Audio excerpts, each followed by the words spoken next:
I've always believed there are moments that divide a life into before and after. My first teaching job, meeting Richard, the birth of Caroline, and now this moment, standing in my kitchen as my daughter coldly informs me that she has mortgaged my home without my knowledge or consent.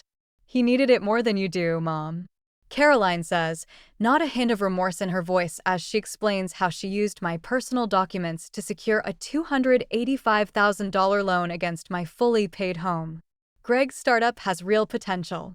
You're 68. He's 45 with decades of earning ahead of him. I stare at her. This stranger wearing my daughter's face. The Caroline I thought I knew. The little girl who cried when caterpillars died. The teenager who volunteered at the senior center. The woman who promised her father on his wedding day that she would always take care of me has been replaced by someone calculating and cold. For 47 days, I had sat beside Richard's hospital bed as cancer slowly claimed him. 47 days of holding his hand, moistening his lips, reading aloud his favorite poetry when pain kept him awake through the night.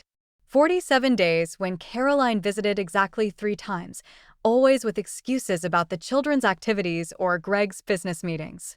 And during those 47 days, while I kept vigil over my dying husband of 46 years, my daughter had apparently been busy gathering my financial documents, forging signatures where necessary, and leveraging the home that represented my only real financial security to fund her husband's latest entrepreneurial venture. The payments are $1,750 a month, she continues, as if discussing something as trivial as a cable bill. It's only for a year or 2 until Greg's company takes off. Then we'll pay it all back. My teacher's pension is $2,300 a month. The mortgage payment she's arranged would leave me with $450 to cover utilities, food, insurance, and everything else. Caroline, I say, my voice steadier than I feel. This is my home, my only significant asset. You had no right. Dad would have wanted to invest in family. She interrupts the familiar refrain whenever she wants something. Richard, generous to a fault, had indeed believed in supporting family. But he had also been the one to finally cut off financial support to Caroline and Greg after their 3rd failed business venture depleted our retirement savings by $120,000. Your father would never have approved of mortgaging my home without my knowledge while he was dying. I correct her quietly. Something hardens in Caroline's expression. A glimpse of the stranger she has apparently always been beneath the facade of the daughter I thought I knew. Well, it's done now. The papers are signed. The money's been transferred. Greg's company is already in development. You'll just have to manage the payments until we can take them over. I feel a curious calm settle over me like the eye of a hurricane. For 42 years, I have been first and foremost Caroline's mother, prioritizing her needs, making excuses for her shortcomings, believing in her fundamental goodness despite mounting evidence to the contrary. But in this moment, I am suddenly simply Eleanor Bishop again, the woman who existed before motherhood, who had an identity and capabilities entirely separate from her role as nurturer and protector. I see, I say, reaching for my purse on the counter. Inside is my wallet, my phone, and the letter from Mutual Life Insurance that had arrived yesterday.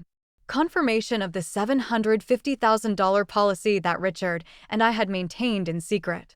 Knowing our daughter's financial irresponsibility might one day threaten our security. Caroline mistakes my calm for resignation. I knew you'd understand, she says, the tension in her shoulders easing. It's really what's best for everyone. And once Greg's company takes off, we'll be able to take care of you properly. I look around the kitchen where I've prepared thousands of family meals, where Richard and I danced on our 40th anniversary, where Caroline learned to bake cookies and later announced her engagement. Every surface holds memories that are now tainted by this betrayal. Then don't complain about what happens next, I tell her, my voice soft, but clear as I walk toward the door. What's that supposed to mean? Caroline calls after me, the first hint of uncertainty creeping into her tone. Mom, where are you going? I don't answer. The front door closes behind me with a quiet click that belies the seismic shift it represents. In my sensible Honda, The car Richard insisted on buying new for me 3 years ago, despite Caroline's suggestion that at your age, Mom, a used car makes more sense. I sit for a moment, hands steady on the steering wheel. My phone buzzes with a text from Caroline. Mom, you're overreacting. Come back so we can discuss this rationally. I silence the phone and start the engine. As I pull away from the house that is now burdened with a mortgage I never approved, I catch a glimpse of Caroline watching from the window. Her expression a mixture of irritation and confusion. She has never seen this version of her mother before. The woman who existed before she became a mother. The woman who is now re-emerging from decades of dormancy. Eleanor Bishop, age 68, recently widowed, newly betrayed by her only child, drives away from her mortgaged home with no destination in mind, but a growing certainty about her next steps. The teacher everyone in Cedar Grove knows for her patience and kindness has left the building. In her place is the woman who once negotiated million-dollar deals in Boston's financial district, who chose to become a teacher, not out of necessity, but conviction, and who now has nothing left to lose but her dignity. And she refuses to relinquish that.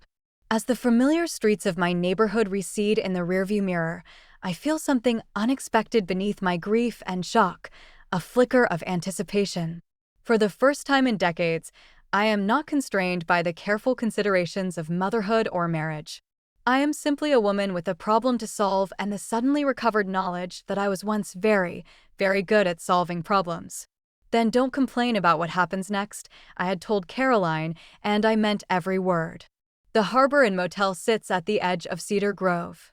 Its faded blue exterior and flickering neon sign a familiar landmark for locals, but rarely a destination. I pay cash for 3 nights, ignoring the clerk's curious glance. A woman my age alone is an unusual sight in this establishment that caters primarily to commercial fishermen and the occasional budget tourist. Room 12 is clean but Spartan. A double bed with a floral comforter that has seen better days. A small table with 2 chairs.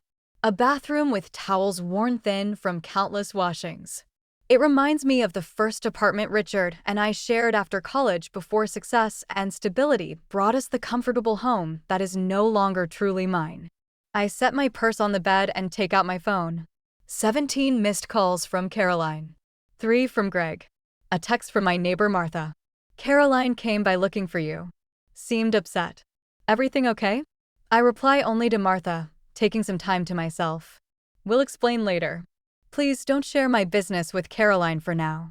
Martha, a widow herself for 5 years, responds immediately. Understood.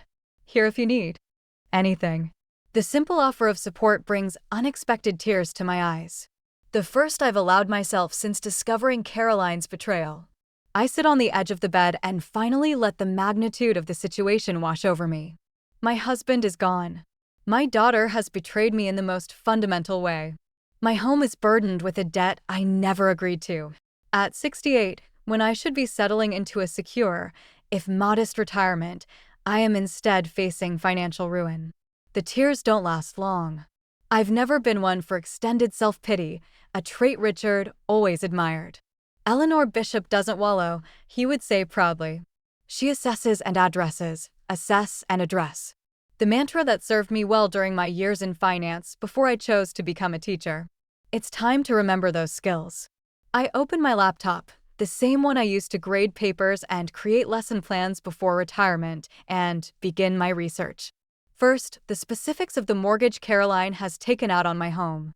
Online banking reveals the full details. $285,000 at 6.8% interest, a 30-year term with a balloon payment due in 5 years. The funds were transferred directly to Green Innovations LLC, the company Greg incorporated 3 months ago, while Richard was still alive but too ill to be aware of financial matters. Next, the legal implications. I may have been out of the financial world for decades, but I still understand fraud when I see it. If Caroline forged my signature or misrepresented herself as having authority to act on my behalf, there are clear legal remedies. I compile a list of elder law attorneys in the county, making note of those who specifically mention financial exploitation in their practice areas. Finally, I research Green Innovations LLC. The company website is slick but vague, full of buzzwords about disruptive technology and innovative solutions without specifying exactly what product or service they provide. The O-Team page features Greg prominently as founder and CEO, along with 3 young people listed as development associates whom I've never heard mentioned despite Caroline's constant updates on Greg's business ventures. By midnight, my eyes are burning, but my mind is clearer than it's been since Richard's diagnosis 6 months ago. I have a preliminary plan with 3 parallel tracks. Legal, consult with an attorney about the mortgage's validity and potential remedies. Financial, secure my remaining assets, including Richard's life insurance payout, before Caroline can access them. Intelligence, gather information about Green Innovations' actual business prospects to assess the true risk to my home. I close the laptop and prepare for bed. The cheap motel mattress, a poor substitute for the memory foam Richard insisted on buying when his back started troubling him. As I drift towards sleep, I remember something my father told me when I got my first job in finance. Ella Lehner, in business, information is currency and timing is everything. The person who knows more and moves faster always has the advantage. Tomorrow, I will start using my currency and leveraging my timing. Caroline and Greg believe they're dealing with a resigned, compliant widow, too emotionally fragile after her husband's death to mount any significant resistance. Their first mistake was betraying me. Their second and potentially more costly mistake is underestimating me. Morning brings renewed purpose. After a quick shower and a breakfast of vending machine coffee and packaged muffins, I drive to Coastal Community Bank where Richard and I have had our joint accounts. Marion Jenkins, the branch manager, has known us for 20 years, attending the same church and serving on the library board with me. Eleanor, she greets me with genuine warmth, tinged with sympathy. I was so sorry to hear about Richard. How are you holding up? Managing one day at a time, I reply the standard response that satisfies without inviting deeper inquiry. I need to discuss some account changes. Marion, is there somewhere private we can talk? In her office, with the door closed, I explain the situation with a factual detachment that surprises even me. Marion's expression shifts from concern to shock to carefully controlled outrage. This is a clear case of financial exploitation, Eleanor, she says when I finish. As a mandated reporter for elder abuse, I should inform you that I'm obligated to report this to Adult Protective Services. I hadn't considered this angle, but it makes perfect sense. I understand and I appreciate that. In the meantime, I need to secure whatever assets remain under my control. Marion nods, fingers already moving efficiently over her keyboard. First, let's review what accounts you have with us and their current status. The next hour is a methodical review of my financial situation. Our main checking account, now mine alone, contains $4,278. A savings account holds another $12,350. A certificate of deposit with $35,000 is scheduled to mature in 3 months. And most significantly, the insurance check for $750,000 that I deposited yesterday is on a standard 5-day hold before the funds become available. I need to ensure Caroline cannot access any of these funds, I explain. She was a signator on the checking account for emergency purposes when Richard and I traveled, but I want that authorization removed immediately. Marion makes the necessary changes, her efficiency a balm to my frayed nerves. The insurance funds will clear by Friday, she confirms. What would you like to do with them once they're available? For now, nothing, I decide. I need legal advice before making any significant financial moves, but I want to ensure they're protected from any attempts to access them. Understood. I've removed Caroline's authorization from all accounts and placed a security flag that will require enhanced verification for any transactions. Marion hesitates, then adds more personally. Eleanor, I've known you and Richard and Caroline for 2 decades. I never would have expected this from her. Neither would I admit, the first crack appearing in my carefully maintained composure. Neither would I. As I leave the bank, my phone rings again. Caroline, for the 23rd time since yesterday. This time I answer. Mom, where are you? Her voice carries more irritation than concern. I've been calling for hours. I'm aware, I reply, my tone neutral. I needed some time to process the fact that my daughter mortgaged my home without my knowledge or consent while I was caring for my dying husband.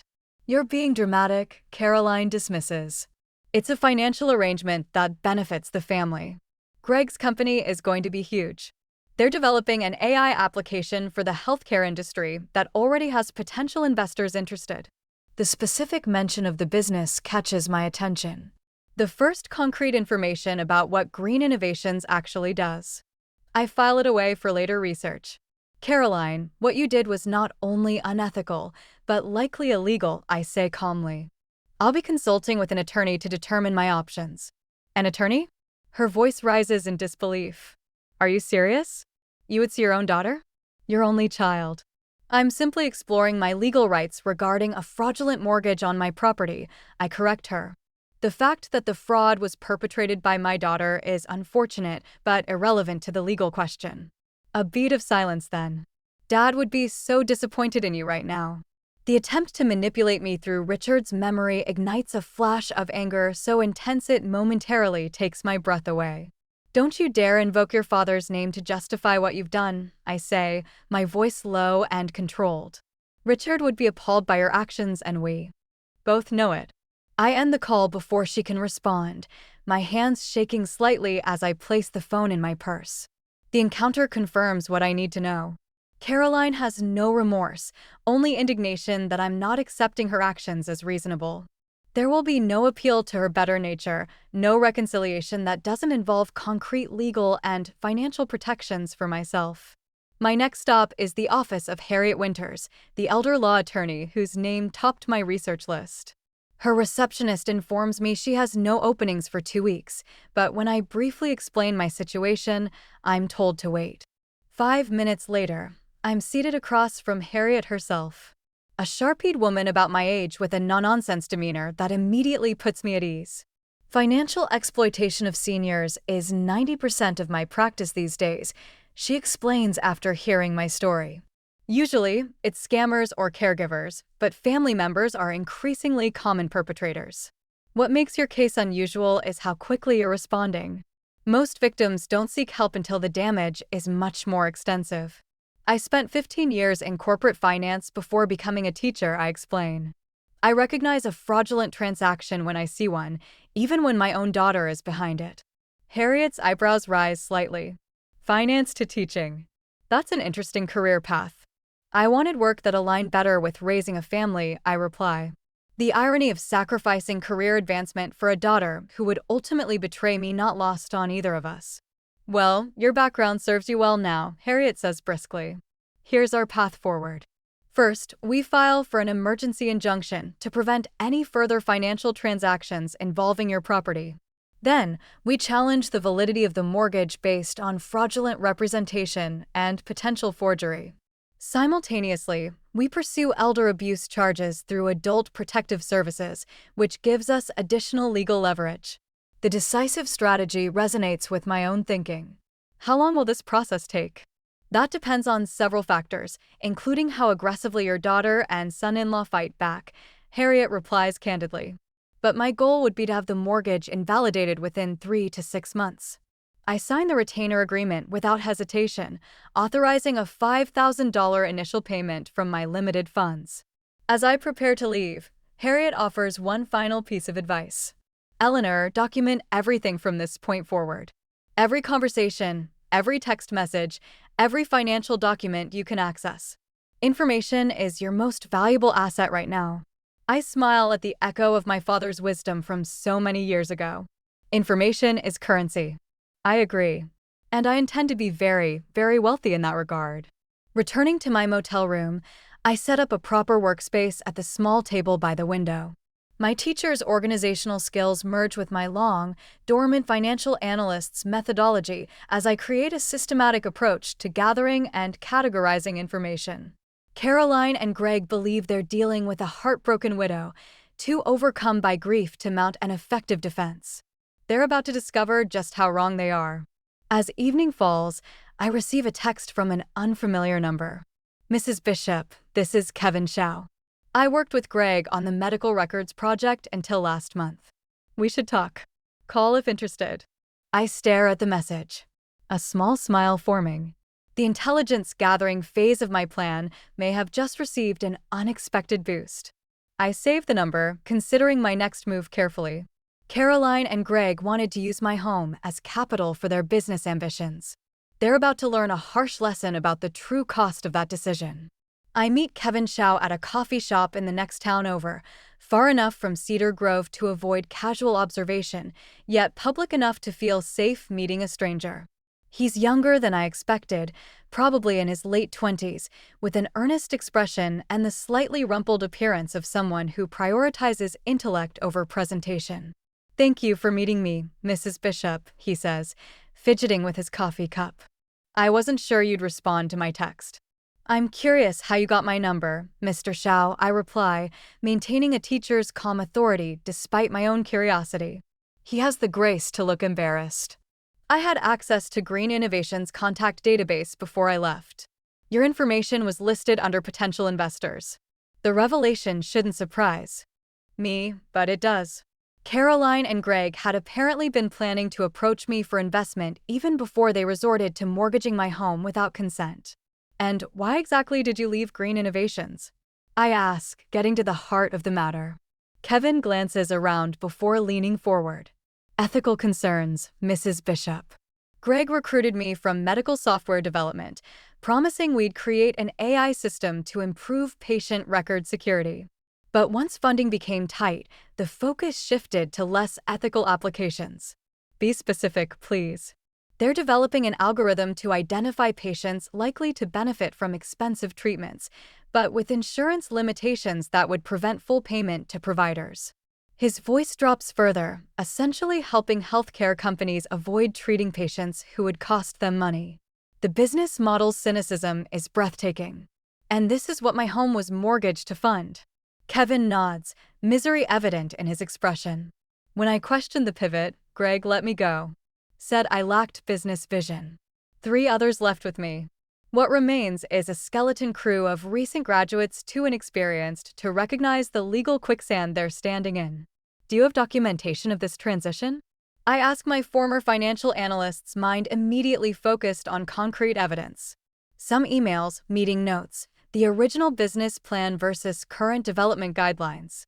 He hesitates. "I shouldn't have these materials technically speaking, but I was concerned enough to secure copies before leaving. Would you be willing to share them with my attorney?" His response is immediate. "That's why I contacted you." When I heard through mutual connections that Greg had somehow secured major funding despite our product issues and that it involved his mother-in-law's property, it didn't feel right to stay silent. We spend the next hour reviewing the materials Kevin has brought on a secure flash drive. The picture that emerges is damning. Green Innovations began with legitimate healthcare technology aspirations, but pivoted toward ethically questionable applications when initial development proved more challenging than anticipated. More concerning, their current approach carries significant legal risks under healthcare discrimination laws, a fact Greg seems to have deliberately concealed from potential investors. "This company will never succeed," I conclude. My financial analysis skills rusty but still functional. Even if they complete development, the legal challenges would bankrupt them before they could scale. "That's my assessment as well," Kevin agrees, which makes the mortgage situation even more troubling. "That money will evaporate with nothing to show for it." As we prepare to leave, Kevin hesitates. "Mrs. Bishop, I hope this helps." I'm not typically a whistleblower, but he trails off, searching for words. "You have integrity, Mr. Shao." I finish for him, an increasingly rare commodity. "Thank you." Back at the Harbor Inn, I secure Kevin's flash drive in my laptop bag and call Harriet Winters to brief her on this new information. Her response is immediate and strategic. "This strengthens our case significantly," she confirms.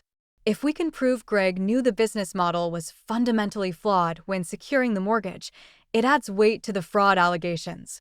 I'll expedite our filing for the emergency injunction." After ending the call, I check my messages. 3 more from Caroline, increasingly demanding, and 1 from Greg that makes my blood boil. "Eleanor, Caroline is upset by your dramatic reaction. The mortgage is a standard business arrangement. If you persist with this attorney nonsense, you'll only waste money you clearly need. Be reasonable. The condescension in his tone, addressing me by my first name, dismissing my legal rights as nonsense, positioning himself as the voice of reason, ignites something beyond anger. It crystallizes my resolve. I don't respond to either of them. Instead, I call Marian at the bank to confirm the insurance funds will be available tomorrow as planned. Then I contact Martha, my neighbor, who has been keeping an eye on my house. There's been a lot of activity, Martha reports. Caroline and Greg were there all yesterday evening removing boxes. And today, a young man in a business suit was taking photographs of the exterior. Photographs. This is unexpected and concerning. Yes, measuring the yard, too, like a property assessment. The implications are disturbing. Are they already planning to sell my home?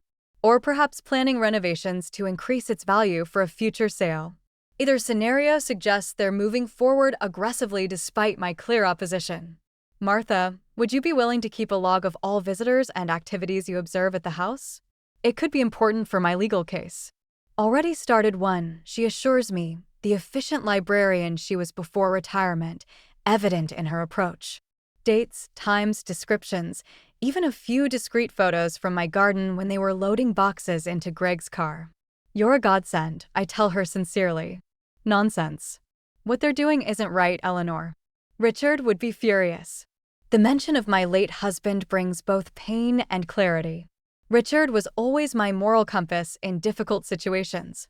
His integrity unwavering even when it cost us financially. What would he advise now? The answer comes with perfect clarity. Protect yourself first, then seek justice, not revenge. The distinction is crucial. With this principle in mind, I review my plan for tomorrow when the insurance funds become available. I need to secure the money while maintaining maximum flexibility for whatever legal challenges lie ahead. Caroline and Greg have shown they're willing to forge documents and manipulate financial instruments. I cannot underestimate their potential for further deception. My phone buzzes with another text from Caroline. Mom, this silent treatment is childish. Greg and I are trying to create generational wealth for our family, including you. Stop making this personal. The stunning lack of self-awareness would be almost comical if it weren't so infuriating. Making it personal to object to someone mortgaging your home without consent. The mental gymnastics required for such a position are truly Olympian. For a brief moment, I wonder what happened to the daughter I thought I raised. Was she always this person and I simply refused to see it? Or did something change her along the way? Perhaps Greg's influence or the materialistic values that seem to drive their every decision. The questions have no satisfying answers and ultimately they don't change my current reality. My home is encumbered with a fraudulent mortgage. My daughter and son-in-law see me as a financial resource rather than a person deserving of respect and consideration. And at 68, recently widowed, I am starting over in ways I never imagined. Tomorrow, when the insurance money becomes available, I will begin the process of rebuilding my security, and Caroline and Greg will begin to understand exactly what they've awakened in the mother they so gravely underestimated. Friday morning dawn, clear and bright, a perfect New England autumn day that belies the storm brewing in my personal life. I check out of the harbor and after 4 nights, the longest I've ever stayed in a motel, and drive directly to Coastal Community Bank. Marian greets me with the good news I've been waiting for. The insurance funds are fully available as of this morning, she confirms in the privacy of her office. All $750,000 has cleared and is ready for your instructions. The amount still seems surreal to me. More money than Richard and I ever had at our disposal at one time. We'd purchased the policy 30 years ago when term life insurance was relatively inexpensive, never expecting to need it until we were both much older. Richard's early death at 70 from aggressive pancreatic cancer hadn't been in our careful retirement calculations. I'd like to move $700,000 to a new account at First Atlantic Bank, I tell Marian, having researched my options extensively. The remaining $50,000 should stay here in a new account under my name only. Marian nods, processing my request without question. She understands the strategy. Dividing assets between institutions provides additional security against unauthorized access. First Atlantic has no connection to my existing financial history with Caroline, making it far more difficult for her to attempt any further financial maneuvers against me. I've prepared the wire transfer authorization, she says, sliding the form across her desk. Once you sign, the funds should reach First Atlantic within hours.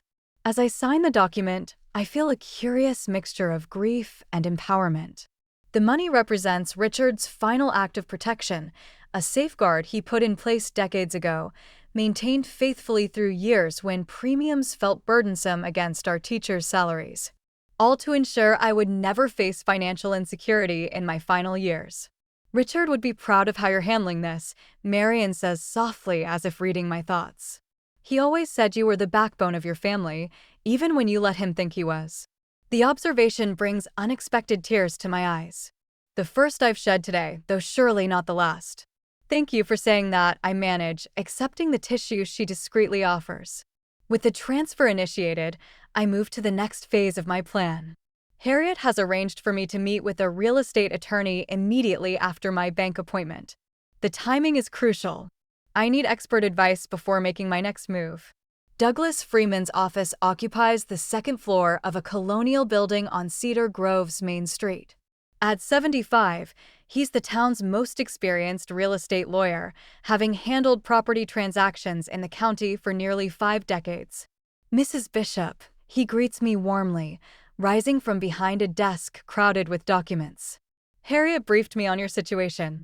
A troubling case indeed. I appreciate his directness. I need to understand my options regarding the property itself, Mr. Freeman. Specifically, can I still sell the house despite the fraudulent mortgage? He settles back into his chair, steepling his fingers in consideration. The short answer is yes, but with complications.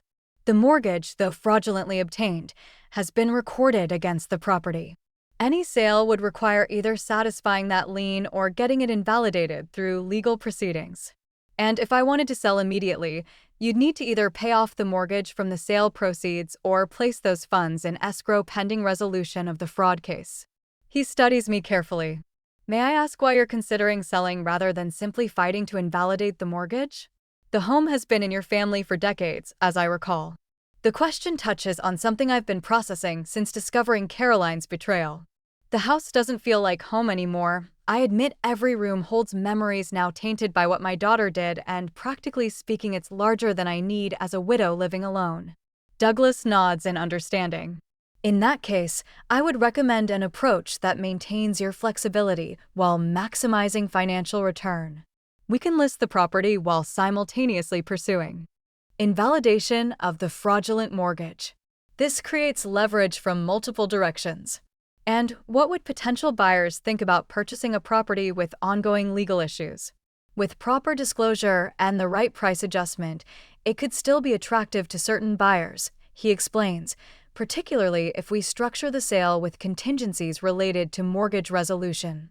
The market in Cedar Grove remains strong, especially for established properties in your neighborhood. We spend the next hour outlining a strategic approach that aligns with Harriet's legal efforts. By the time I leave Douglas's office, I have a clear path forward. I will list my house for sale at a competitive price, use the legitimate interest from potential buyers as leverage against Caroline and Greg, and continue pursuing legal invalidation of the mortgage through Harriet. My next stop is Jenny Sullivan Real Estate, the most reputable agency in town. Jenny herself, a formidable woman in her 50s who has sold more Cedar Grove properties than any other realtor, greets me with professional warmth that shifts to genuine concern when I explain my situation. Ella Lehner, this is absolutely unconscionable, she says, indignation evident in her tone. I've known Caroline since she was in my daughter's Girl Scout troop. I never would have expected this from her. Neither would I. I acknowledge the simple truth still painful to admit. But here we are. I'd like to list the house as soon as possible. Jenny's efficiency matches my urgency. Within an hour, we've established a listing price of $475,000, slightly below market value to attract immediate interest, and scheduled a photographer for tomorrow morning. The listing will go live on Monday, giving me the weekend to prepare the house for showing. You'll need to disclose the mortgage situation, Jenny advises, but we can frame it as a legal matter in process of resolution. Given your property's location and condition, I expect significant interest despite the complications. As I leave her office, my phone buzzes with a text from Martha. Greg is at your house now with 3 men in business suits. They're measuring rooms and taking more photos. The information confirms my suspicions. They're already planning the next phase of their scheme, perhaps renovations to increase the property's value for eventual sale after they've fully established control. The audacity is breathtaking. I drive to a small cafe on the outskirts of town, needing a quiet space to think before my next move. Over a cup of tea and a sandwich I barely taste, I review my progress so far. The insurance money is secure and divided between 2 institutions. Legal proceedings to invalidate the mortgage are underway. The house will be listed for sale on Monday. I have documented evidence of Greg's questionable business practices through Kevin Shao, but I still lack a critical piece of information. Exactly how Caroline executed the mortgage fraud. Understanding her methods would strengthen my legal case and potentially protect me from similar attempts in the future. As if summoned by my thoughts, my phone rings with a number I don't recognize. Mrs. Bishop, this is Diane Kramer from First Fidelity Mortgage. I'm calling regarding some irregularities we've discovered in your recent home equity loan application. My heart rate accelerates. I never applied for a home equity loan with First Fidelity. That's precisely the irregularity I'm referring to, she replies, her tone shifting from professional to concerned. Our fraud department flagged the application during a routine review. The signatures and documentation didn't align with our verification processes. I would very much like to know what documentation was submitted, I tell her, reaching for my notebook. I'm currently pursuing legal action regarding a fraudulent mortgage on my property. In that case, I think we should meet in person, Mrs. Bishop. There's information you should be aware of that I'm not comfortable discussing over the phone. We arranged to meet Monday morning at her office in Portsmouth. As I end the call, a grim satisfaction settles over me. The puzzle pieces are coming together faster than I anticipated. Caroline and Greg apparently attempted to secure multiple loans against my property, not just the one I've discovered. Their greed may prove to be their undoing. Back in my car, I check my phone to find 7 missed calls from Caroline and a text that makes my blood boil. Mom, stop whatever you're doing with the insurance money. That's family money meant for all of us, not just you. We need to discuss how it should be properly distributed. The breathtaking entitlement, claiming rights to Richard's insurance policy that was explicitly designated for my financial security, solidifies my resolve. This isn't just about the house anymore. It's about establishing boundaries that should never have been necessary between a mother and daughter. I start the engine, a clear destination in mind. It's time to see exactly what Caroline and Greg have been doing to my home in my absence. I park a block away from my house, a precaution that feels strange when approaching my own home of 40 years. From Martha's driveway next door, I have a clear view of the activity. Greg's silver BMW in the driveway alongside an unfamiliar van with coastal renovations painted on its side. Through my living room windows, I can see movement. Multiple people walking through my house as if they own it. Martha emerges from her side door, garden shears in hand as a convenient prop for our conversation. They've been here since 10 this morning, she reports in a low voice, pretending to trim her hydrangeas. The renovation crew has been measuring for what sounds like a complete kitchen remodel. I heard Greg telling them to prioritize features that increase resale value. The information confirms my suspicions. They're planning to renovate and then sell my house, likely assuming I'll eventually accept their actions as a fait accompli. The sheer audacity leaves me momentarily speechless. And Carolyn, I ask, wondering if my daughter is participating in this violation. Hasn't been here today. Just Greg and the contractors. Martha hesitates, then adds, Eleanor, I don't think you should confront them alone. Greg seemed agitated when he arrived. I heard him on the phone saying something about securing the asset before she causes more problems. Her concern is valid, but I'm beyond caution now. I appreciate your worry, Martha, but I need to see exactly what they're doing. Would you mind calling me in about 15 minutes? That gives me an excuse to cut the conversation short if needed. Martha agrees reluctantly, extracting a promise that I'll leave immediately if I feel unsafe. With a steadying breath, I walk up the familiar path to my front door. The door Richard insisted on painting red because a home should announce itself with confidence and use my key to enter. The conversation in the kitchen halts abruptly at the sound of the door opening. 4 men turn to stare as I walk into my own home. Greg and 3 strangers in work clothes holding tape measures and notepads. Eleanor. Greg recovers quickly, his surprise morphing into forced joviality. I didn't expect you today. We're just looking at some potential updates to the property. Updates to my property, I correct him calmly, setting my purse on the entry table with deliberate ease. The property you and Caroline fraudulently mortgaged while I was at the hospital with my dying husband. The renovation crew exchanges uncomfortable glances, clearly sensing they've stepped into a family dispute. Beyond the usual client disagreements, Greg's smile tightens. Gentlemen, would you give us a few minutes? Wait outside and we'll continue shortly. Once they've filed out, Greg's demeanor changes instantly. What the hell do you think you're doing, Eleanor? Caroline is beside herself with your disappearing act, and now I hear you're moving money around and meeting with attorneys. This needs to stop immediately. No, Greg. What needs to stop is your assumption that you have any right to make decisions about my home or my finances. I look pointedly around the kitchen where cabinet samples and countertop materials are spread across my table, including renovations I haven't authorized. These improvements will benefit everyone, he argues, his tone shifting to the condescending patience one might use with a difficult child. The updated kitchen will significantly increase the property's value. For whose benefit? Certainly not mine, since you've made it clear you expect me to quietly accept your theft of my home. His expression hardens. It's not theft. It's family asset management. Caroline is your only child, your heir. This house would eventually be hers anyway. That was for me to decide, not for you to take. I maintain a calm exterior despite the fury building inside me. And to be clear, as of this morning, Caroline is no longer my heir in any capacity. This lands like a physical blow. The first indication that he recognizes real consequences may be forthcoming. What are you saying? I'm saying I've updated my will. I'm saying the insurance money from Richard is secure beyond your reach. And I'm saying this house will be listed for sale on Monday morning. Greg's face flushes with anger. You can't sell the house. There's a mortgage. A fraudulent mortgage that's currently being investigated by both my attorney and the fraud department at First Fidelity. I interrupt, taking satisfaction in his momentary confusion at the mention of First Fidelity.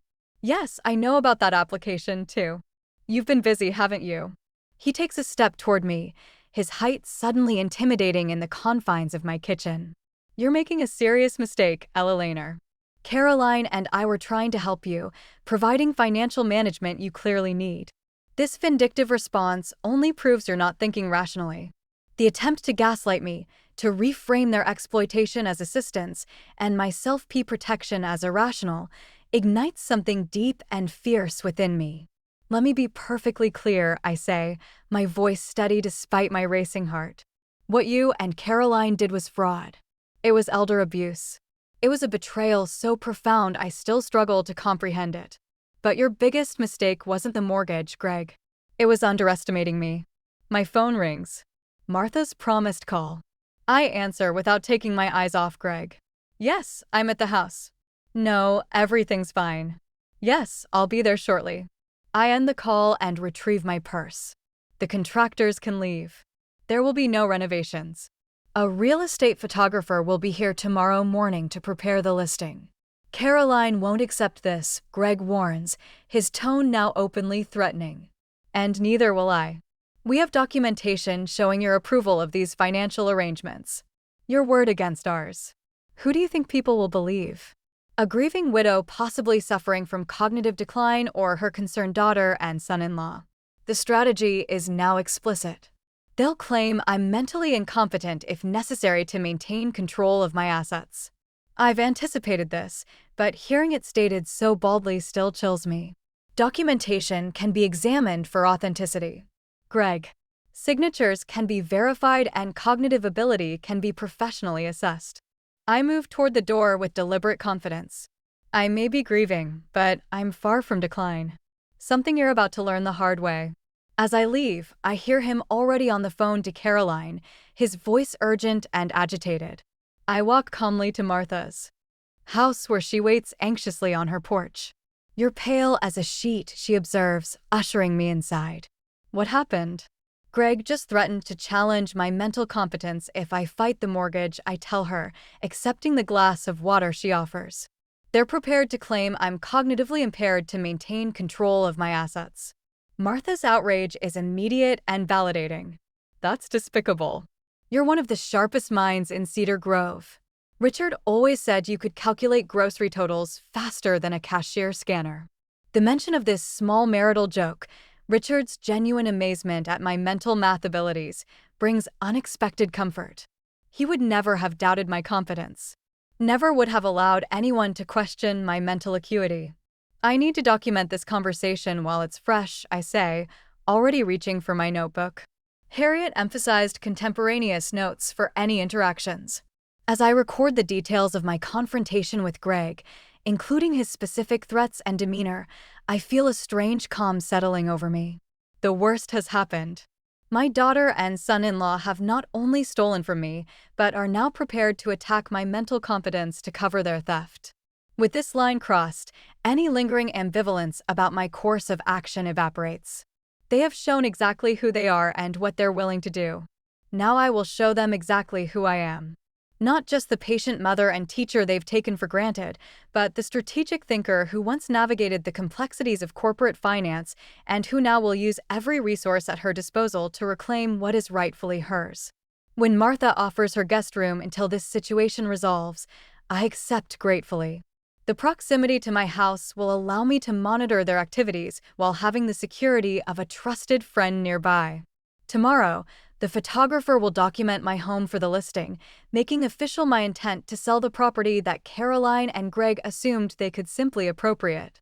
"You know they'll escalate when they see the listing go live," Martha warns as she helps me settle into her guest room.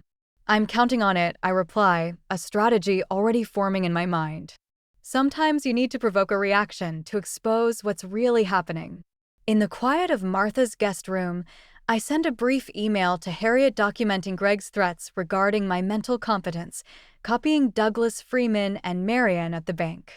Creating a contemporaneous record with multiple professional witnesses strengthens my position against any future claims they might make. Then I do something I've resisted until now. I write a direct message to Caroline. I know about the fraudulent mortgage. I know about the attempt with First Fidelity. I know about Greg's renovation plans for my house. And now I know you're prepared to question my mental competence to maintain control of assets that aren't yours. This stops now. The house will be listed for sale on Monday. Any further attempts to access my property or finances will result in immediate legal action, including criminal charges. This is not a negotiation. I press send without hesitation, then silence my phone as it immediately begins to ring. There will be time for conversations later, but tonight I need rest and clarity. Tomorrow begins the next phase of reclaiming my life, a phase Caroline and Greg are entirely unprepared for. Saturday morning brings a perfect New England autumn day. Crisp air, golden sunlight, leaves beginning to turn their brilliant reds and oranges. Under different circumstances, it would be the ideal day for the apple-picking tradition Richard and I maintained for 4 decades. Instead, I sit at Martha's kitchen table reviewing 17 text messages and 9 voicemails from Caroline, each progressively more hostile than the last. The final voicemail, left at 2:18 a.m., contains a threat that confirms my decision to involve legal authorities. "Mom, if you go through with listing the house, we'll have no choice but to petition for guardianship. We have documentation from Dad's doctor about your emotional state during his illness.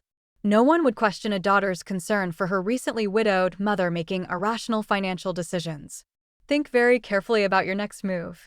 Martha, overhearing the message as I play it on speaker, nearly drops her coffee mug. "They would go that far? Try to get legal control over you based on your grief." "Apparently so," I reply, forwarding the voicemail to Harriet with a brief explanatory note. They've invested too much in this scheme to back down now. Jenny Sullivan's photographer arrives at 10 a.m. sharp. A young woman with an artist's eye who captures my home's best features while diplomatically working around the renovation materials Greg's team left scattered throughout the kitchen. I accompany her through each room, experiencing a complex mixture of grief and determination as I prepare to sell the home where Richard and I raised our family, hosted countless holiday gatherings, and plan to grow old together. The listing will go live Monday morning as promised, Jenny confirms as the photographer packs up her equipment. Based on current market conditions, I expect we'll have showings requested by afternoon. Are you prepared for that? As prepared as I can be, I tell her, knowing that each showing brings me closer to a definitive break with the home that holds 40 years of memories. Memories now tainted by Caroline's betrayal. I've just returned to Martha's when Harriet calls with urgent news. Eleanor, Caroline, and Greg have just filed an emergency petition for temporary guardianship claiming you're making financially destructive decisions due to grief-induced cognitive impairment. There's a hearing scheduled for Wednesday morning. Though I've anticipated this move, the reality of my own daughter legally attempting to declare me incompetent still lands like a physical blow. That was fast, I manage, sinking into Martha's armchair. They're working with Stanley Preston, Harriet explains, naming a lawyer known for aggressive elder law tactics. But they've made critical mistakes in their haste. The petition contains demonstrably false claims about your financial history and current actions, such as they claim you've been giving away substantial sums to strangers and refusing necessary medical care. Both assertions we can easily disprove. More importantly, they failed to include an appropriate medical assessment, instead relying on notes from Richard's doctor about your emotional distress during his illness. Grief isn't cognitive impairment. I point out precisely. I've already arranged for you to undergo a comprehensive cognitive assessment on Monday with Dr. Abigail Warner, a geriatric psychiatrist who frequently testifies in capacity cases. Her evaluation will carry significant weight with the court. After ending the call, I sit quietly processing this escalation. Caroline isn't just attempting to take my home. She's now trying to legally strip me of my autonomy to gain control over every aspect of my life under the guise of protection. The depth of this betrayal exceeds even my worst expectations. Martha, sensing my distress, sits beside me. What can I do to help? Witness statements, I decide. Strategic thinking overriding emotional response. The court will want evidence of my cognitive functioning from people who interact with me regularly. Would you be willing to provide a statement about our recent interactions? Of course, she agrees immediately. And I'll ask Pastor Williams and the library board members, too. They've all seen you handling complex decisions during the church renovation committee meetings. By Sunday evening, we've collected 6 witness statements testifying to my mental acuity, organization skills, and rational decision-making in various contexts. Combined with Dr. Warner's upcoming assessment and documentation from Marion at the bank regarding my methodical financial management, we're building a compelling case against Caroline's guardianship petition. Monday brings 2 significant developments. First, Dr. Warner's cognitive assessment, which I complete with perfect scores across all measures of executive function, memory, judgment, and financial capacity. Mrs. Bishop, she tells me afterward, I conduct dozens of these assessments monthly. Your cognitive function is not merely adequate for independent living. It's exceptional for any age. My report will state this unequivocally. The second development occurs at 2 p.m. when I meet with Diane Kramer from First Fidelity Mortgage.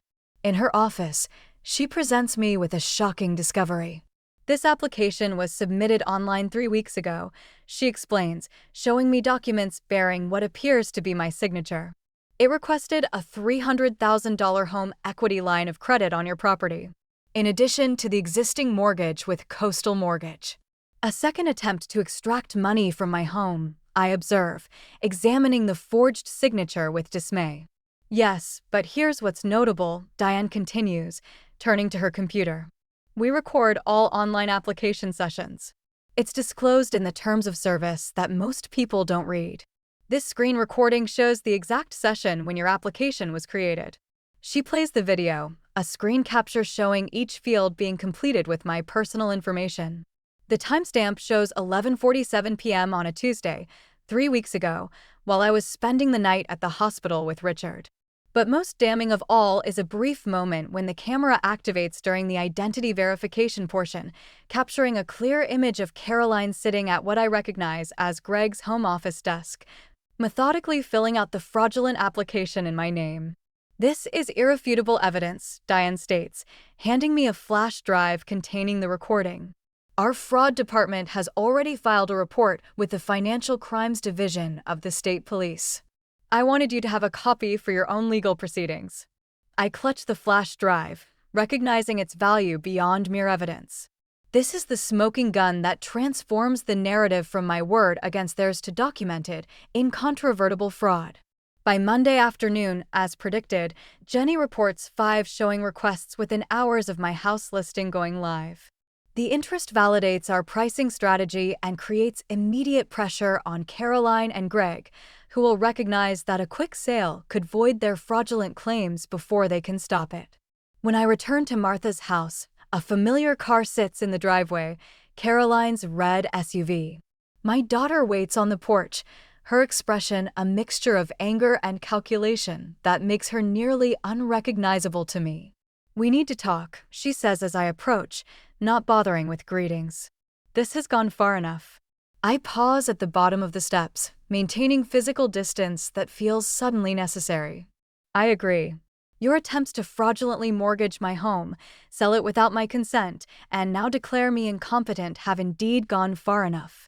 Her eyes narrow at my calm defiance. "You don't understand what you're doing. The guardianship petition is for your own protection. You're making irrational decisions based on grief. Protecting my assets from theft is perhaps the most rational decision I've made recently," I counter. "And as for the guardianship petition, I look forward to presenting evidence of your fraud to the judge on Wednesday." Caroline's composure slips, genuine alarm crossing her features. "What evidence?" "The screen recording from First Fidelity showing you completing a fraudulent loan application in my name for starters."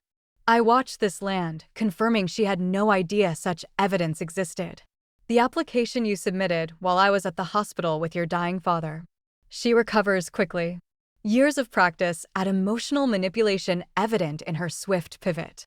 "Mom, you're not thinking clearly. Dad's death has affected you more than you realize. Greg and I are trying to secure the family's financial future, including yours. Why can't you see that we're trying to help you?" The audacity of this framing, casting their theft as assistance, reignites my determination. "Caroline, this conversation is over. I will see you in court on Wednesday. Any further communication should go through our respective attorneys." As I move to walk past her up the stairs, she grabs my arm, a gesture so unexpected and inappropriate that we both freeze in momentary shock. "You can't do this," she hisses, fingers digging into my sleeve. "Do you have any idea what this could do to Greg's business, to our reputation in Cedar Grove, to the kids' college funds?" I gently but firmly remove her hand. "You should have considered those consequences before committing fraud. Now, please leave before I call the police to report this harassment." Something shifts in her expression, the calculation giving way to genuine anger. "This isn't over. You have no idea what you're up against." As she storms to her car and drives away, Martha emerges from inside the house where she's been wisely monitoring our interaction. "Are you all right?" she asks, concern evident in her voice. "I'm fine," I assure her, though my racing heart suggests otherwise. "But I think we need to install security cameras here, too." This is escalating in ways I didn't fully anticipate. That evening, I forward the First Fidelity evidence to Harriet along with a detailed account of Caroline's ambush and implied threats. Each document, each recorded interaction strengthens our position for Wednesday's hearing. A hearing that will determine not just control of my assets, but the fundamental question of my autonomy as a competent adult. As I prepare for bed in Martha's guest room, I find myself thinking of Richard and what he would make of this situation. The man who taught high school mathematics for 40 years, who approached problems with logical precision, who valued integrity above all else, what would he advise now? The answer comes with perfect clarity. Proceed with truth and documentation. Let the evidence speak. And remember that while Caroline may have been our daughter, she has made her choices as an adult and must face adult consequences. With this resolution firm in my mind, I turn out the light, ready for whatever tomorrow brings. Tuesday morning brings an unexpected visit from Detective Sandra Morris of the Cedar Grove Police Department's Financial Crimes Unit. She arrives at Martha's house precisely at 9 a.m. Her demeanor professional but sympathetic as she explains the purpose of her visit. Mrs. Bishop, we've received concerning reports from several financial institutions regarding potentially fraudulent activities involving your accounts and property. She begins once we're seated in Martha's living room.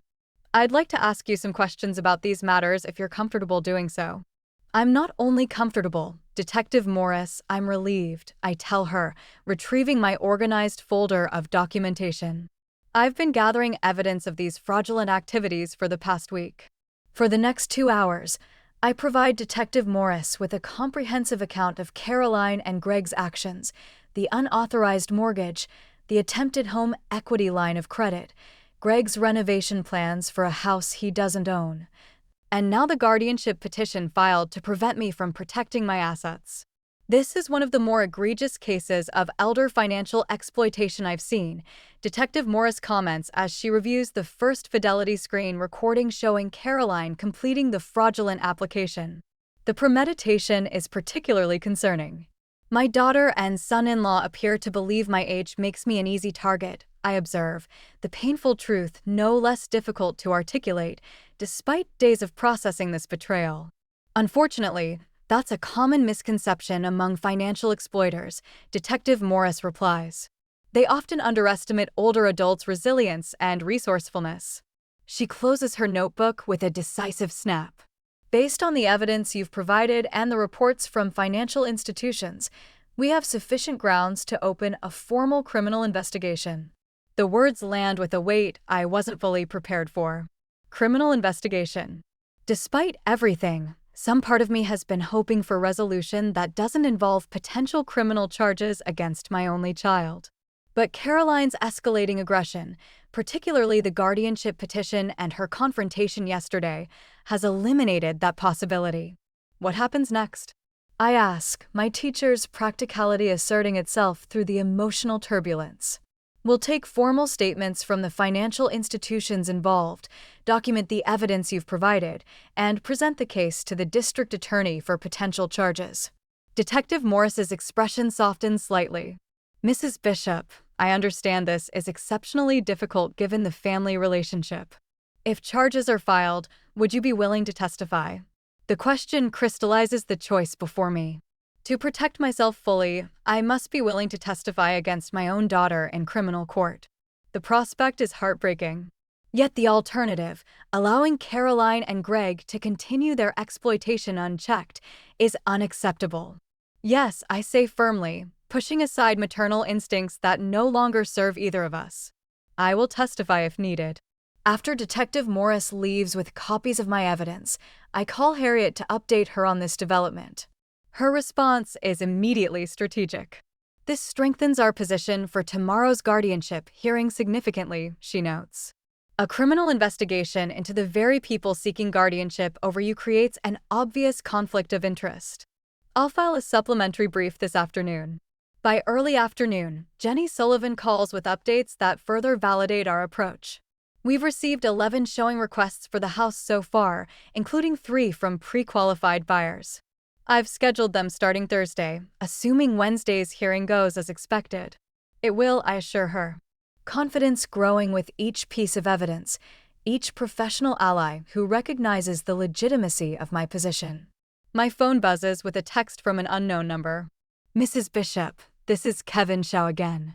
Greg just sent an email to all former employees threatening legal action if we spread misinformation about green innovations. He's clearly panicking. Thought you should know. This indirect confirmation that our counteroffensive offensive is having its intended effect bolsters my resolve. I forward the message to Harriet, another piece in our growing documentation of Caroline and Greg's increasingly desperate attempts to maintain control of their fraudulent scheme. Late Tuesday afternoon brings perhaps the most significant development yet. Douglas Freeman calls with news about the fraudulent mortgage. Eleanor, we've made a critical discovery, he begins, excitement evident in his typically measured tone. The notary whose stamp appears on the mortgage documents has filed a report stating her stamp was used without authorization. She has never met you and was actually on vacation in Florida the day the documents were supposedly notarized in Cedar Grove. Another forgery, I conclude, adding this to the mountain of evidence against Caroline and Greg. Not just forgery. Notary fraud is a separate criminal offense, Douglas explains. I forwarded all documentation to Detective Morris and updated Harriet for tomorrow's hearing. By Tuesday evening, as Martha and I prepare a simple dinner, the pieces have aligned with a clarity that transcends my initial shock and grief. What began as a personal betrayal has evolved into a documented pattern of criminal behavior that extends beyond family drama into the realm of serious legal consequences. Are you ready for tomorrow? Martha asks as we clean up after dinner, concern evident in her voice. As ready as I can be, I reply honestly. I never imagined having to defend my competence against my own daughter in court. But here we are. Here we are indeed, Martha agrees, handing me a freshly dried plate to put away. But you're not facing it alone. Half the town is outraged on your behalf since word got out about what they've done. This is news to me. Word got out? How? Martha looks slightly sheepish. Well, Pastor Williams might have mentioned during Sunday's service that we should pray for a community member facing elder exploitation from family members. He didn't name names, but everyone in Cedar Grove can connect those particular dots. I finished torn between embarrassment at my private troubles becoming public knowledge and gratitude for the community support. Caroline and Greg showed up at church looking like they'd swallowed lemons. Martha continues with undisguised satisfaction. Left before the coffee hour when 3 different people asked pointed questions about your well-being. The image brings an unexpected smile to my face, the first genuine amusement I felt in days. Public opinion in small towns can be a powerful force, and it appears that force is aligning firmly in my favor. That night, as I prepare for bed, I review the timeline of events Harriet has helped me create for tomorrow's hearing. The chronology is damning. While I sat at Richard's bedside during his final days, Caroline and Greg were actively plotting to exploit my distraction and grief for financial gain. The documented evidence creates an irrefutable narrative of opportunistic predation rather than concerned family members protecting a cognitively impaired elder. My phone buzzes with one final text before I turn in for the night. From Kevin Jiao again. Just heard Green Innovations lost their office lease. Landlord cited reputational concerns after local bank withdrew financing commitment. Greg was escorted out by security after making threats. The house of cards is collapsing faster than I anticipated. As I set my alarm for 6 a.m. early enough to prepare thoroughly for the 9 a.m. hearing, I feel an unfamiliar sense of vindication. Not pleasure in Caroline and Greg's downfall, but validation that the systems designed to protect vulnerable adults can sometimes work as intended when activated by someone with the knowledge and resources to navigate them effectively. Tomorrow, I will face my daughter across a courtroom, defending my mental competence against her. Attempts to seize control of my life. It will be painful, possibly traumatic, certainly life-altering. But tonight, I rest in the certainty that truth documented is a powerful shield against those who would exploit vulnerability. Even when those exploiters share your DNA, in the quiet darkness of Martha's guest room, I whisper to Richard's memory. I'm doing what needs to be done. I hope you understand. The silence that follows feels somehow like his approval. Cedar Grove's courthouse dates back to 1892. Its imposing granite facade and broad marble steps designed to inspire respect for the law. I've passed it thousands of times during my decades in town, but never entered its doors until today, the day I must defend my competence against my own daughter's attempts to declare me incapable of managing my affairs. Harriet meets me on the courthouse steps at 8:30 a.m. Her confident demeanor and impeccable charcoal suit providing reassurance.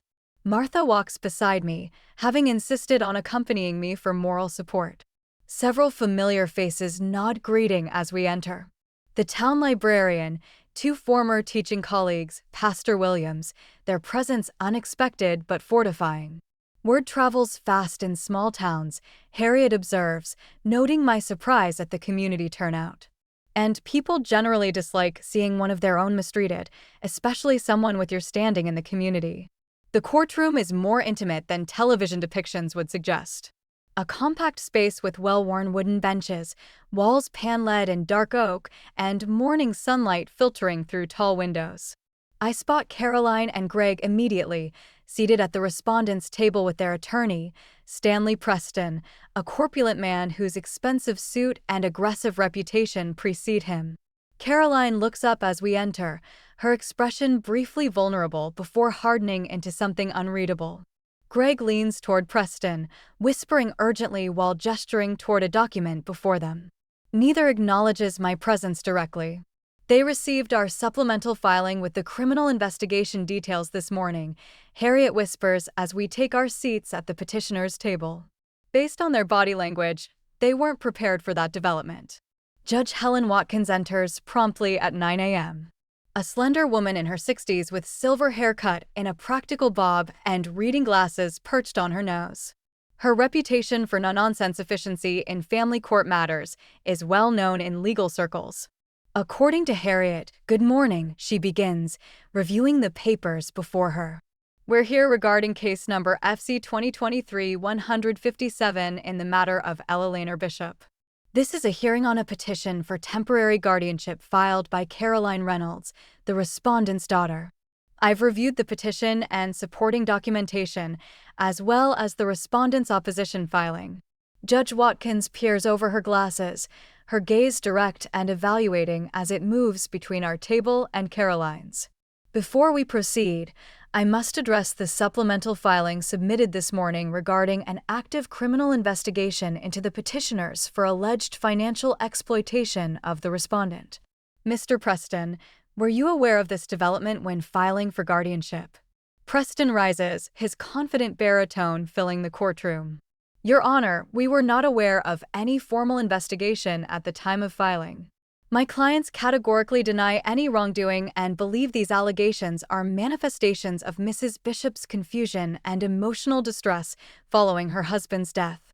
Judge Watkins's expression remains neutral, but her response is pointed. "Interesting theory, Counselor. Perhaps you could explain why the Cedar Grove Police Department's Financial Crimes Unit and two separate banking institutions have independently identified potential criminal activity."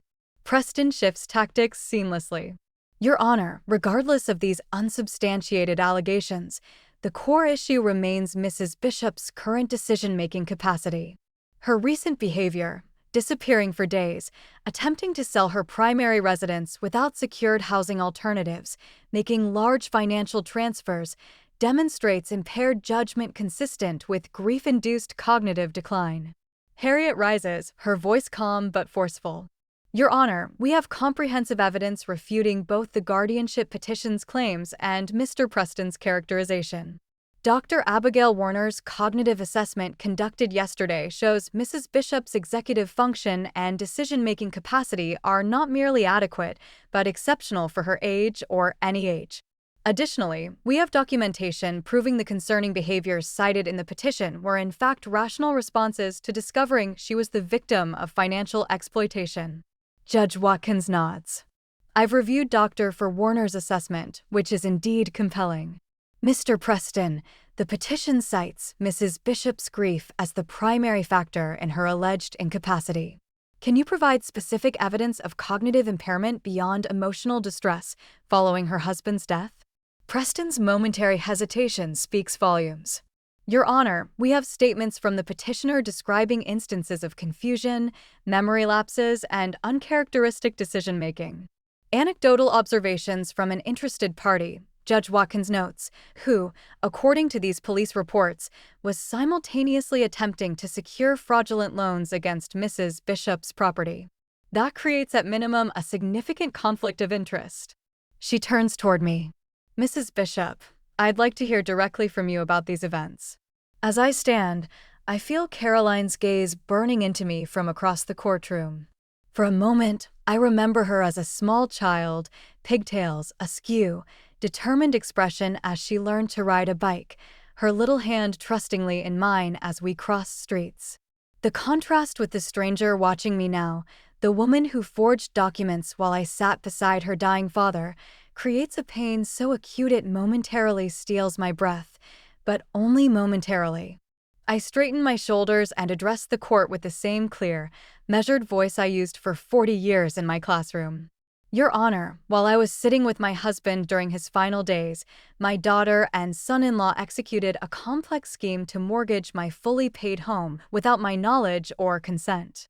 When I discovered this fraud upon returning home after Richard's death, Caroline told me, and I quote, "He needed it more than you do," referring to her husband's business needs versus my financial security.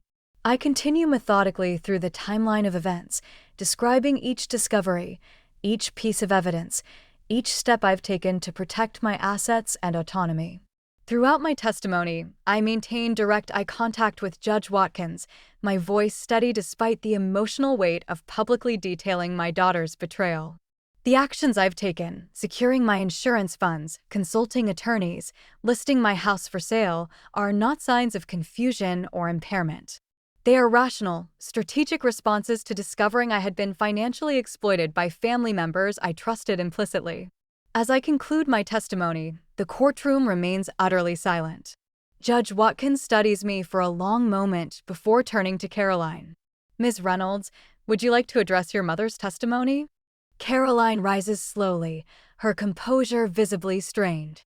"Your Honor, my mother has always been strong-willed and independent. Those qualities made her an excellent teacher and parent. But since my father's diagnosis, she's been different, more paranoid, quick to assume the worst about family members' intentions. The attempt to reframe my protection of my assets as paranoia might have been effective if not for the mountain of documentation proving the legitimacy of my concerns." Judge Watkins's expression suggests she recognizes this disconnect. "Ms. Reynolds, the court has documentation of a mortgage application bearing your mother's forged signature. Security footage of you completing a fraudulent loan application in her name and testimony from a notary stating her credentials were falsified on documents you submitted. How do you reconcile these facts with your characterization of your mother's concerns as paranoid?" Caroline falters, looking to Preston for guidance. He rises again, smoothly intervening. "Your Honor, these allegations, while concerning if proven true, don't negate the legitimate worry about Mrs. Bishop's current judgment and welfare. We believe a neutral third-party evaluation of her living situation and financial management would benefit everyone involved." Judge Watkins removes her glasses, fixing Preston with a direct gaze. "Counselor, what I'm seeing is an attempt to use this court to gain control over assets that your clients have already tried to access through potentially criminal means. That is not the purpose of guardianship provisions." She turns back to the documents before her, reviewing them silently for several moments before delivering her ruling. The petition for temporary guardianship is denied. Furthermore, I'm issuing a financial protection order prohibiting Caroline Reynolds and Gregory Reynolds from accessing any accounts, properties, or assets belonging to Ella Laner Bishop. Relief washes over me. Not celebration, but the quieter satisfaction of being believed, of having my autonomy affirmed by the court. Judge Watkins isn't finished. "Mrs. Bishop, while I'm denying this guardianship petition, I want to ensure you have appropriate support systems in place given your recent widowhood and these family complications. Would you be amenable to a court-appointed elder advocate checking in periodically?" "I would welcome that, Your Honor," I reply honestly. Additional professional oversight seems prudent given recent events. She nods, satisfied, then turns a stern gaze toward Caroline and Greg and to the petitioners. "Be advised that filing guardianship petitions as a means to gain control of assets is an abuse of this court's purpose. Given the active criminal investigation, I am forwarding all documentation from this hearing to the District Attorney's Office for their review." As Judge Watkins concludes the hearing, I exhale slowly, feeling a complex mixture of vindication and sorrow. I've won this battle. My autonomy is secure, my competence officially recognized. But the cost has been the final fracturing of my relationship with my only child. A loss that sits heavily alongside my grief for Richard. Martha squeezes my hand as we rise to leave. You did it, Eleanor. You stood your ground. Yes, I think as we exit the courtroom, carefully avoiding Caroline's gaze. I stood my ground. But the ground beneath us all has irrevocably shifted. And what remains is forever altered by what we've lost. The 24 hours following the hearing pass in a blur of activity. Jenny Sullivan reports 5 scheduled showings of my house for Thursday and Friday, with interest exceeding her expectations. Harriet files the judge's financial protection order with all relevant financial institutions, creating an additional layer of security around my assets. Douglas Freeman expedites paperwork to formally challenge the fraudulent mortgage. Strengthened by the notary's affidavit confirming her stamp was used without authorization. By Thursday morning, a strange calm has settled over me. The quiet after a storm when damage is assessed and rebuilding begins. I return to my house for the first time since confronting Greg, needing to prepare it for the upcoming showings. Martha insists on accompanying me, concerned about potential confrontations if Caroline or Greg appear. But the house stands empty. Sunlight streaming through windows that need washing. Mail piled neatly on the entry table, courtesy of Martha's daily collection. The renovation materials have disappeared from the kitchen, leaving only faint marks on the countertops where samples once sat. The silence holds a quality I can't quite name. Not peace exactly, but absence. As if the house itself is holding its breath, waiting to learn its fate. It feels different, I observe, moving through rooms that contain 40 years of my life, like it's already not mine anymore. Houses know things, Martha replies with the matter-of-fact wisdom of someone who has lived in the same home for 6 decades. They feel when change is coming. We spend the morning preparing for the showings, dusting, vacuuming, arranging fresh flowers in strategic locations. I place family photographs in drawers, unable to bear the sight of Caroline's smiling face, watching me as I systematically dismantle the life we shared in this space. The task is both practical and symbolic, clearing physical reminders of the past to make room for an uncertain future.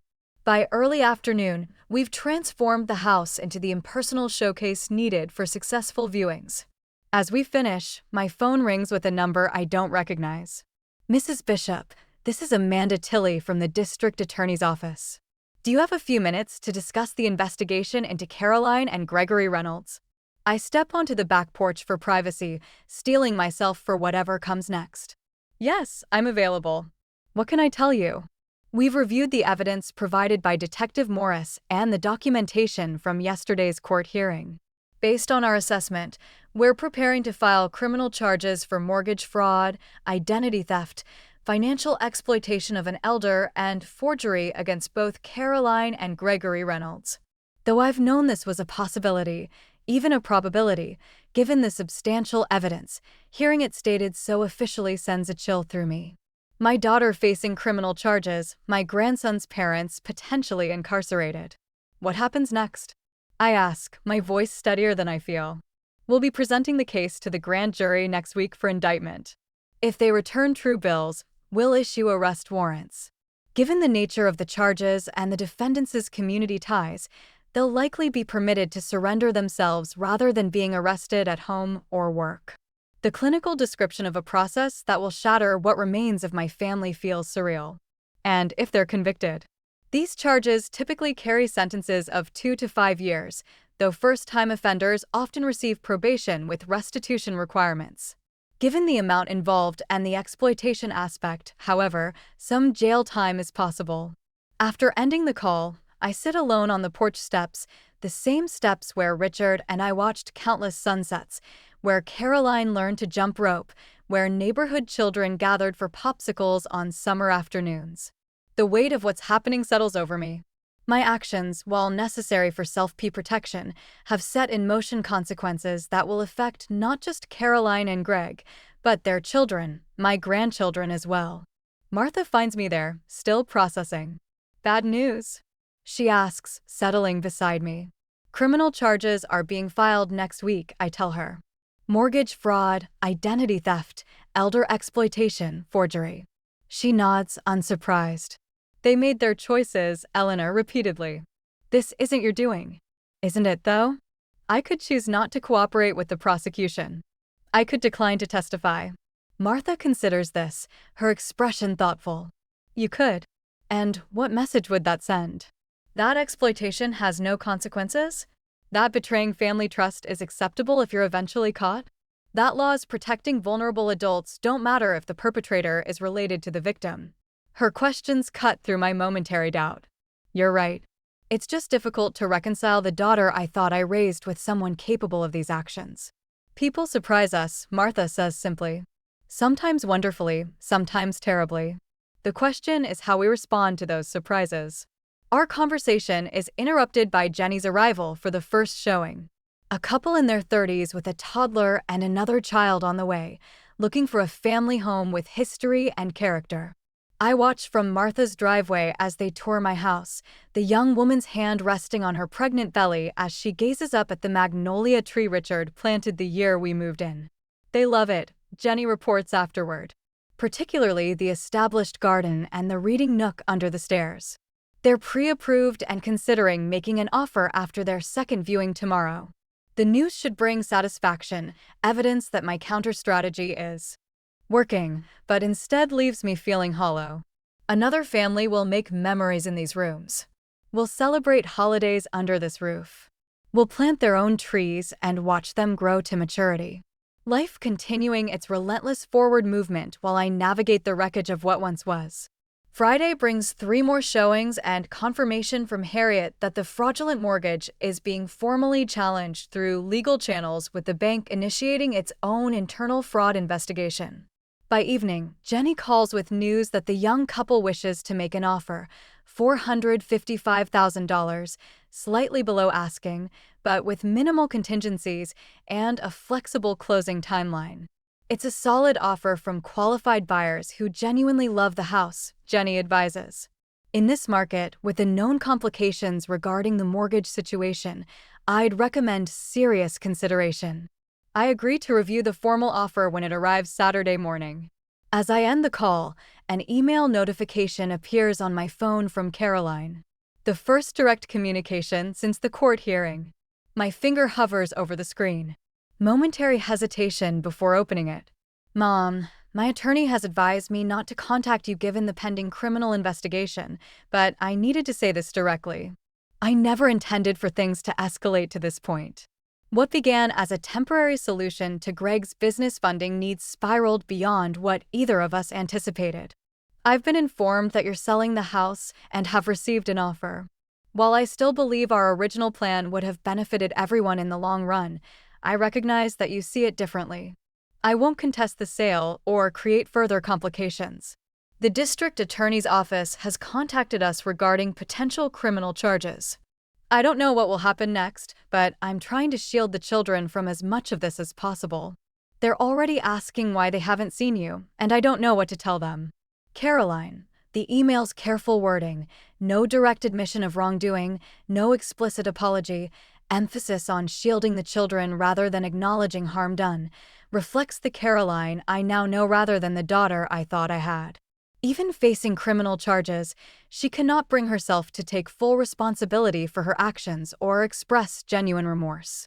Yet beneath my disappointment, a flicker of maternal concern persists. The children, my grandchildren, are innocent casualties in this conflict. Their lives will be irrevocably altered by their parents' choices and the consequences now unfolding. I draft and delete 3 responses before settling on one that maintains necessary boundaries while acknowledging my continued connection to my grandchildren. Caroline, I am proceeding with the sale of the house and expect to accept an offer this weekend. The legal processes regarding the fraudulent mortgage and other matters will continue as determined by the relevant authorities regarding the children. They have done nothing wrong and should not suffer additional loss. If you are comfortable with supervised visits arranged through a neutral third party, I would welcome the opportunity to maintain my relationship with them during this difficult time. Ella Laner, as I press send, I recognize that this communication represents a new phase in our fractured relationship. Not reconciliation, but a carefully negotiated dance that prioritizes the children's well-being while maintaining the boundaries necessary for my protection. The house grows quiet as evening settles. Martha has gone to her book club, leaving me alone with my thoughts and the gentle tick of the grandfather clock Richard restored the year before his diagnosis. Tomorrow, I will likely accept an offer on the house where we built our life together. Next week, my daughter may face criminal indictment. The future I once envisioned, peaceful widowhood in my family home, surrounded by children and grandchildren, has vanished, replaced by something I'm still struggling to define. Yet beneath the grief and uncertainty, a foundation of quiet strength has emerged. A capacity to protect myself, to navigate complex systems, to rebuild from betrayal. These two are legacy from Richard and our life together, though I never expected to need them in quite this way. 3 months after that fateful day when I discovered the fraudulent mortgage, I stand in the sunlit living room of my new condominium surrounded by carefully selected belongings from my former home. The space is smaller but thoughtfully designed. 2 bedrooms, an open kitchen and living area, a small balcony overlooking the community garden. Most importantly, it's fully paid for with a portion of Richard's insurance money secured against any future attempts at exploitation. The sale of the house closed 2 weeks ago, $455,000 from the young couple, expecting their second child. They'd been gracious about the delayed closing while the fraudulent mortgage situation was resolved. Their patience rewarded with a solid family home at a fair price. Douglas Freeman had worked miracles, collaborating with bank fraud investigators to expedite the mortgage invalidation process once the notary fraud evidence came to light. The sale proceeds now sit in a carefully structured trust, an additional layer of protection recommended by Harriet. A knock at the door interrupts my contemplation. Martha enters, carrying a flowering plant from my balcony, her latest contribution to what she calls my fresh start garden. The moving crew did a nice job, she observes, surveying the thoughtfully arranged furniture. It looks like you've been here for years already. Teachers are good organizers, I reply with a small smile. And I've had plenty of time to plan the layout. Indeed, the 3 months between accepting the offer on my house and today's final move had provided ample opportunity to reimagine my living space. I donated much of the larger furniture that wouldn't fit in the condominium, kept pieces with special meaning, and purchased several new items that reflected this next chapter.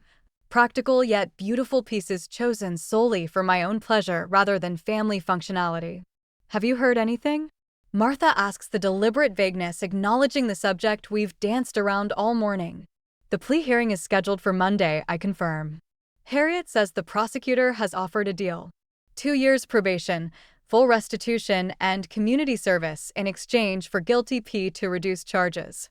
The criminal case against Caroline and Greg had proceeded with mechanical inevitability after the grand jury indictment.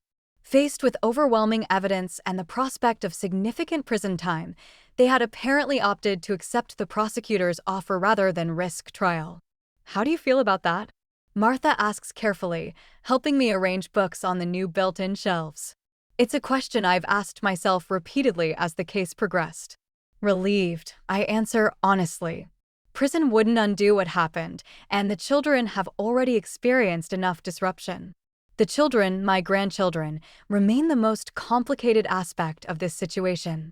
Following my email to Caroline, we had established a fragile arrangement for supervised visits at the community center, neutral territory, where a social worker could monitor our interactions.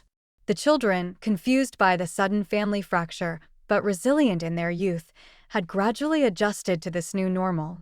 They now understood that Grandma has a new home and Mom and Dad have some grown-up problems to solve. Simplified explanations that preserve their sense of security while acknowledging the changed circumstances. Speaking of the children, I say, checking my watch. I should start preparing for tomorrow's visit. Emma's bringing them at 11 o'clock. Emma Harrison, the family therapist who had been instrumental in establishing the visitation arrangement, had gradually transitioned from supervisor to facilitator as the emotional temperature between Caroline and me cooled from open hostility to tense civility. Tomorrow would mark the first visit to my new home, a significant step in normalizing our reconfigured relationship. I'll help you set up that craft project you mentioned, Martha offers, following me to the second bedroom that serves as both guest room and hobby space. As we organize materials for the bird feeder construction I've planned, an activity that balances creative expression with structure, according to Emma's recommendations, my phone rings with Harriet's number. Ella Laner, I just received word from the prosecutor's office. She begins without preamble. Caroline and Gregory have accepted the plea deal. They'll formally enter guilty plea on Monday to charges of mortgage fraud and elder financial exploitation. The identity theft and forgery charges will be dropped as part of the agreement. Though I've been expecting this news, hearing it confirmed sends a complex wave of emotions through me: relief that the legal process is concluding, sadness at the formal acknowledgement of my daughter's crimes, uncertainty about what comes next. The terms include full restitution of the mortgage amount plus your legal expenses. Harriet continues. They'll be required to complete financial ethics training and perform 200 hours of community service each. Most significantly for you, the agreement includes a permanent financial protection order preventing them from involvement with your assets in any capacity. Thank you for letting me know, I reply, my teacher's composure masking the emotional tumult beneath. Will I need to be present for the plea hearing? No. Your victim impact statement has already been submitted to the court. You're welcome to attend, but it's not required. After ending the call, I share the update with Martha, who nods with grim satisfaction. Justice served, though not nearly what they deserved. It's enough, I say quietly. Consequences have been established, boundaries enforced, restitution ordered. Anything more would only satisfy vengeance, not justice. Martha studies me with the insight of decadecile-long friendship. You've changed through all this, Eleanor. Not hardened exactly, but fortified. Her observation resonates with my own sense of internal transformation. The woman I was before discovering Caroline's betrayal. The accommodating mother. The widow defined primarily by loss. The retiree gradually diminishing her expectations of life has been replaced by someone more resolute, more self-protective, yet paradoxically more open to new possibilities. Evidence of this evolution surrounds us in my new home. The watercolor supplies in the corner, materials for the painting class I've joined, travel brochures for the New England coast tour I've booked for autumn. Business cards for the financial literacy workshop for seniors I've begun facilitating at the community center, translating my painful experience into protection for others. Life rarely turns out as we expect, I reflect, arranging colorful craft supplies on the table. Richard and I thought we'd grow old together in that house, surrounded by family for holiday gatherings and Sunday dinners. Instead, I'm reinventing myself at 68 in a condominium I never expected to own, and doing it with remarkable grace, Martha adds. Richard would be proud of how you've handled all this. The mention of my late husband brings both pain and comfort. In the darkest moments of the past 3 months, I've often found myself wondering what Richard would advise, how he would respond to our daughter's betrayal.